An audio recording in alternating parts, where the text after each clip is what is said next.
ஆண்டவர் மோசேயிடம் கூறியது, இஸ்ரேல் மக்களுக்கு நீ சொல்ல வேண்டியது, ஒரு பெண் கருத்தரித்து ஆண் குழந்தை பெற்றால் 7 நாள் விலக்கு நாட்களில் இருப்பது போலவே தீட்டுப்பட்டிருப்பாள்.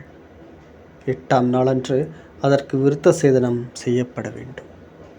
தொடர்ந்து வரும் 33 நாட்கள் அவள் தன் உதரத்தீட்டு நாட்கள் முடியும் வரை தூயதான எந்த பொருளையும் தொடலாகாது, தூய தலத்திற்குள் வரலாகாது.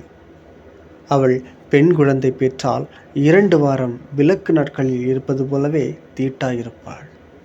பின்னர் 66 நாள் தன் உதரத்தீட்டில் இருப்பாள்.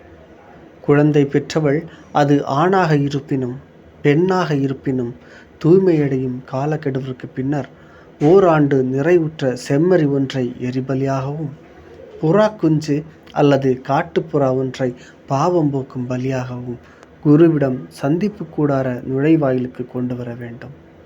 அதனை அவர் ஆண்டவர் திருமுன் கொண்டு வந்து அவளுக்கு கரை நீக்கம் செய்வார். அவள் தன் உதர ஊரல் தீட்டிலிருந்து தூய்மையாவாள்.